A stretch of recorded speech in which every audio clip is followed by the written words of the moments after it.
인간의 존엄을 지켜주신 복음이라는 제목으로 계속해서 은혜를 나눕니다. 지금 저와 여러분이 사는 이 세상에서는요, 인간의 존엄 이것을 찾아볼 수가 없습니다. 인간의 본연의 가치가 있어요. 근데 그것을 알지를 못합니다.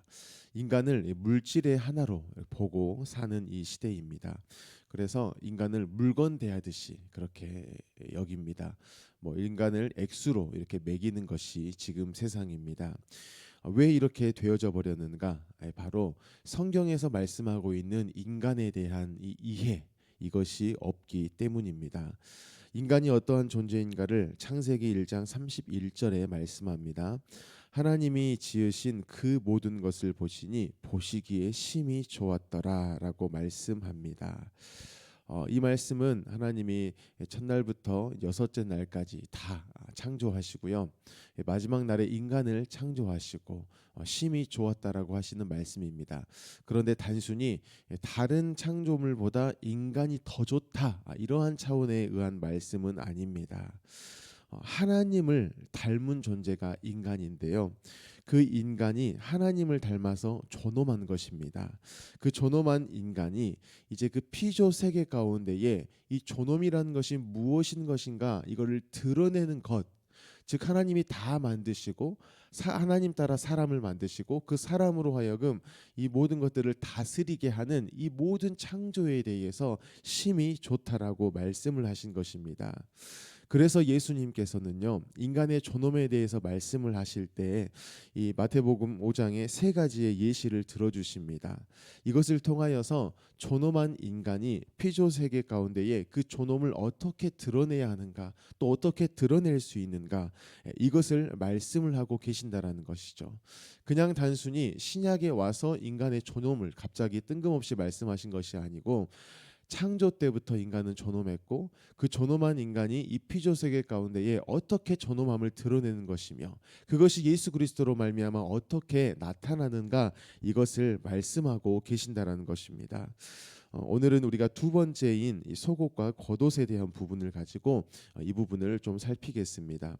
40절에 보면 너를 고발하여 속옷을 달라 하면 겉옷까지 주어라라고 말씀합니다. 지금 이 상황은요, 고발한 상황입니다.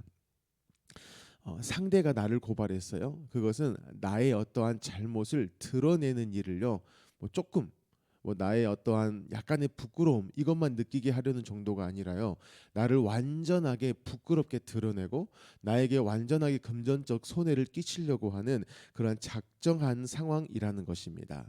그런데 이때에 속옷을 달라라고 말하고 있습니다. 이 말씀을 이해하려면 속옷과 겉옷에 대한 이해가 있어야 합니다. 속옷과 겉옷은요, 유대인의 복장입니다. 속옷은 위부터 아래까지를 통으로 짠 옷입니다. 이 옷은 평상시에 입습니다. 또 일할 때 입고요. 또 가까운 거리를 갈 때는 이렇게 속옷을 입고 있습니다.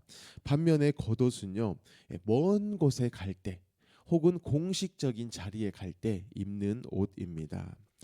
이 겉옷은 생존과 더불어 또 나의 정체성을 담고 있는 의미가 있습니다. 출애굽기 22장 26절에 보면 내가 만일 이웃의 옷을 전당 잡거든 해가 지기 전에 그에게 돌려 보내라. 그것이 유일한 옷이라. 그것이 그의 알몸을 가릴 옷인즉 그가 무엇을 입고 자겠느냐. 그가 내게 부르짖으면 내가 들으리니 나는 자비로운 자임이니라 라고 말씀합니다. 이스라엘 기후는요, 낮에는 엄청 덥다가도 밤에는 춥습니다. 그래서 이 겉옷은 사람의 체온을 지켜준다라는 것이죠. 그래서 생존에 직결된 옷이기 때문에 반드시 그날 저녁에는 돌려줘라라고 말씀을 하고 있고요. 민수기 15장 38절부터 보면 이스라엘 자손에게 명령하여 대대로 그들의 옷단 귀에 술을 만들고 청색끈을 그 귀에 술에 더하라.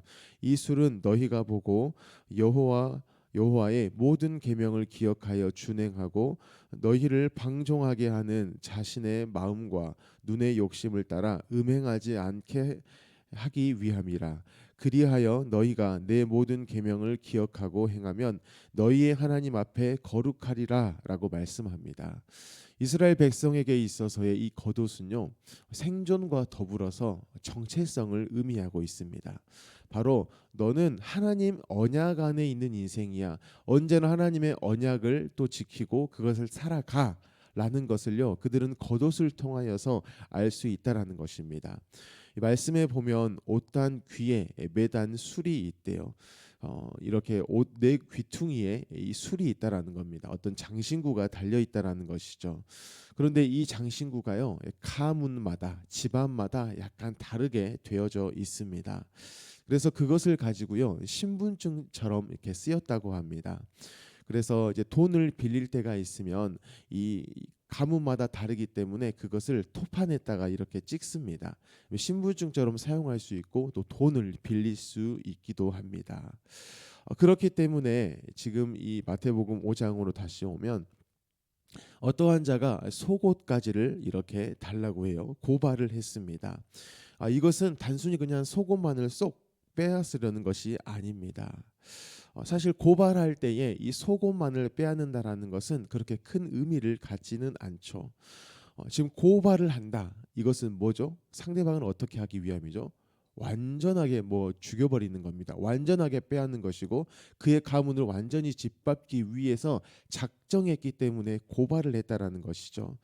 그래서 이 상대를 사회에서 완전히 매장시키고 그야말로 나쁜 놈, 죽일 놈 이것을 만들기 위해서는요, 겉옷가지를 빼앗아야 한다는 것입니다.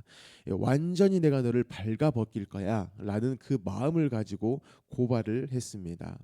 그런데 그것에 대해서 예수님은요, 이 고발한 자가 가지고 있는 의도, 그것에 너가 그대로 반응을 해라라고 말씀하시는 것이죠. 속옷도 주고 겉옷도 줘버려 말씀을 하십니다. 주님께서 왜 이렇게까지 말씀을 하셨을까요? 정말로 저와 여러분을 하여금 다 벗겨지고 그래서 이렇게 가문까지도 이렇게 먹칠을 당하게 하고 또 추운 밤인데 얼어 죽게 하려고 하셨을까요? 그것이 아니고 이런 의미가 있습니다. 너를 착취하고 불의를 행하는 사람에게 매달려 가지고 제발 한 번만 봐주십시오. 살려주십시오. 그렇게 너가 고개 숙이지 마라. 오히려 너의 존엄을 너가 그에게 보여줘. 너의 존엄을 그러한 자의 손에게 맡기지 마. 이렇게 말씀을 하고 계신다라는 겁니다. 왜냐하면은 너는 하나님이 돌보시는 존엄한 하나님의 자녀다. 이것을 말씀하시는 것이죠. 결코 너는 그런 추위에 얼어 죽지 않을 인생이야. 이 믿음으로 아무것도 아닌 자에게 너 고개 숙이지 마라 라고 말씀하시는 것이죠. 그리고 누구에게 대하여서 고개를 들라는 것이죠? 하나님에게 대해서 고개를 들라는 겁니다. 네가 심지어 알몸이 되어질지언정 그 알몸으로 재판장을 나와버려. 너는 하나님이 책임질 거야. 하나님의 존엄한 자녀야. 이것을 네가 믿고 그것을 네가 실제로 보여줘라고 예수님이 요구를 하시는 것입니다. 근데 이러한 말씀을 들으면 맞아, 우리의 정체성은 이것이지, 맞아, 우린 이렇게 할 수 있어, 나에게 대해서 불의를 행하는 자들에게 겉옷까지 내어줄 수 있어 라고 마음은 먹습니다. 하지만 곰곰이 생각해 보면 이 일은 쉬운 일이 아니에요. 너무나 어렵습니다. 불가능한 일입니다. 그래서 예수님께서는 불가능한 것을 항상 요구하시지만 그 불가능이 가능하다라는 것까지 직접 보여주신다라는 것이죠. 방금 예수님이 하셨던 이 말씀이 그냥 말 이게 아니라 진리다. 이것을 예수님이 직접 보여주십니다. 요한복음 19장 23절에 보면은 군인들이 예수를 십자가에 못 박고 그의 옷을 취하여 네 깃에 나눠 각각 한 깃씩 얻고 속옷도 취하니 이 속옷은 호지 아니하고 위에서부터 통으로 짠 것이라라고 말씀합니다. 23절에 보면 예수님의 이 겉옷을요 네 조각으로 나눕니다. 그리고 한 개씩 가져갑니다. 또 속옷도 다 가져가 버립니다. 예수님께서는요 발가 벗겨지셨다라는 것이죠. 예수님 스스로만 어떤 부끄러운 멸시천대의 일을 당한 것만이 아니고요, 겉옷이 가문을 또 의미하고 있기 때문에 이 가문까지도 굉장한 치욕 가운데 있습니다. 예수님이 살인범인 거죠. 예수님이 또 극악무도한 죄인인 것이죠. 그러한 것을 가족들까지도 다 감당하게 되어졌다는 것이죠. 실제로 예수님의 생존은 십자가에서 끝나버렸습니다. 이 목숨, 이 생물학적인 이 몸만 죽은 것이 아니고요. 정신까지도 다 죽은 것이죠. 또 마음까지도 다 죽임을 당해버린 것이 바로 십자가입니다. 특별히 이 겉옷이 의미하는 것이 있었습니다. 뭐라고 말씀드렸죠? 하나님의 언약 안에 있는 백성이라는 의미까지 담고 있습니다. 이 언약된 백성이다 라는 것까지 다 찢겨져 버린 죽음, 그것을 십자가 가운데서 당하신 겁니다. 그러므로 예수님이 십자가에서 이 겉옷이 찢겨졌다라는 것은요, 바로 우리인데요, 언약을 저버렸어요, 저와 여러분이. 그로 인하여서 하나님께 대해 완전히 버림받은 자입니다. 죽어 마땅해야 할 우리입니다. 그 우리를 예수님이 짊어지시고 십자가 가운데에 죽으신 것입니다. 이것을 예수님이 직접 보여주고 계신 거예요. 단순히 그냥 너희 말씀대로 뭐 잘 살아 이게 아니라 하나님의 언약을 저버렸던 너희다. 하나님 없이는 살 수 없는데 그 하나님을 버려버린 너희다라는 우리에 대한 것을 다 지금 보여주고 계시는 것입니다. 그리고 하시는 일이 무엇이냐? 3일 만에 부활하신 일이죠. 이것이 어떤 의미를 갖느냐? 바로 마태복음 5장에서 말씀하신 대로 이제 너희의 존엄은 나다. 이렇게 말씀하신 거예요. 부활은 단순히 예수님이 죽고 부활하셨네, 우리가 나중에 죽고 천국 가네, 이러한 수준만일 수가 없다라는 것입니다. 우리의 존엄은 이미 다 없는데요, 하나님이 그 존엄을 다시 예수 그리스도로 우리께 일깨워 주셨다라는 것입니다. 그래서 예수 그리스도가 부활하셨다? 그러면 저와 여러분이요, 더 이상 사람에게 대해서 빌빌거릴 필요가 없다라는 겁니다. 하나님이 예수님을 여전히 부활하게 하셨어요. 그 약속을 지키셨어요. 책임을 지셨다라는 겁니다. 또 그 책임지심이 이제 우리 가운데에도 주어졌다. 이것까지 우리가 볼 수 있다라는 것입니다. 그렇다면 하나님이 우리를 예수로 책임지셨어요. 존엄한 삶을 살게 하셨어요. 그러면 그 실제적인 삶은 어떠한 삶인가? 예수님이 부활하신 후에 다시 뭐 하셨을까요? 옷을 입으셨을까요? 안 입으셨을까요? 안 입고 돌아다니십니까? 입으셨죠. 다시 입으셨습니다. 하나님의 언약이 회복되어졌고요. 다시 하나님의 언약 안에서의 인생인 것을 우리에게 보여주시는 겁니다. 그렇기 때문에 저와 여러분이 이 존엄한 삶을 다시 어떻게 살아가느냐? 하나님의 언약 안에 있는 나의 정체성이다. 만약에 예수님이 십자가에 죽고 부활을 안 하셨어요. 그러면 저와 여러분은 언약에서 떨어져 버린 채로 살아갈 겁니다. 하지만 부활하심으로 우리가 존엄게 되어졌어요. 다시 하나님의 언약 안에 있는 인생이 되어졌기 때문에 그 언약 안에 있는 나야, 하나님이 그 일을 다시 회복시켜 주셨어 라는 것을 우리가 알고 그 언약 안에서 사는 것이 바로 존엄한 인생이라는 것입니다. 그것을 다윗이 보여주었습니다. 사무엘하 6장 16절에 보면 여호와의 궤가 다윗 성에 들어올 때에 사울의 딸 미갈이 창으로 내다보다가 다윗 왕이 여호와 앞에 뛰놀며 춤추는 것을 보고 심중에 그를 업신여기니라 라고 말합니다. 여러분, 여호와의 궤 안에 뭐가 들어 있습니까? 세 가지가 들어 있습니다. 만나를 담았던 항아리가 있어요. 또 십계명의 두 돌판이 있습니다. 또 뭐가 있죠? 네, 아론의 쌍난 지팡이가 있습니다. 이것이 의미하는 게 있어요. 이게 뭐냐면 이스라엘이라는 자들은요, 하나님의 언약 안에 있는 자들이다. 하나님의 언약 안에 있는 나라다. 즉 하나님의 언약대로 이루어지는 나라입니다. 하나님의 통치가 있는 나라다. 하나님 나라다. 이것을 의미하는 것이 여호와의 궤입니다. 이것을 신약으로 보면 이제 예수 그리스도가 임재하신 것이죠. 여호와의 궤가 이스라엘 진영 가운데 온 것은 바로 그들 가운데에 예수 그리스도가 임재하신 것입니다. 그래서 이 다윗은요, 이 궤가 들어왔을 때 기뻤던 것입니다. 바로 자기 자신을 왕으로 세우신 그 하나님이시죠. 그 하나님이 약속을 지키셨던 것이죠. 또 그 하나님이 그 이스라엘 나라에게 대해서 여전히 말씀대로 일을 하고 계시는 것을 눈으로 보고 있기 때문에 기뻐했다라는 것입니다. 존엄으로 이야기하면 이스라엘의 존엄이 회복되어지고 있는 현장이 여호와의 궤가 들어오고 있는 이 사건입니다. 그래서 다윗이 너무 기뻤어요. 그래서 뭐 해버렸죠? 춤을 춘다라는 것입니다.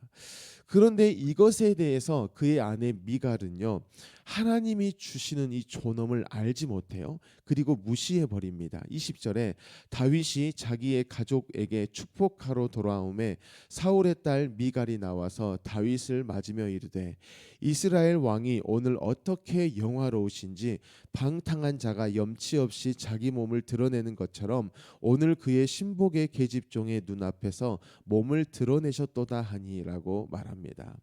다윗은 이 하나님의 존엄을 회복해 하신 일에 대해서 너무 기뻤어요. 그래서 가족에게 대해서 그것을 알려주려고 지금 축복해 주려고 들어왔습니다. 그런데 지금 미갈은요, 딱 한마디를 던진 겁니다. 이렇게 던진 것이죠. 당신은 존엄하지 않습니다. 이에 대해서 다윗이 말합니다. 다윗이 미갈에게 이르되 이는 여호와 앞에서 한 것이라 그가 내 아버지와 그의 온 집을 버리시고 나를 택하사 나를 여호와의 백성 이스라엘의 주권자로 삼으셨으니 내가 여호와 앞에서 뛰놀리라라고 말하고 있습니다. 하나님이 하신 약속을 지금 이루셨다, 이것을 이야기하는 거예요.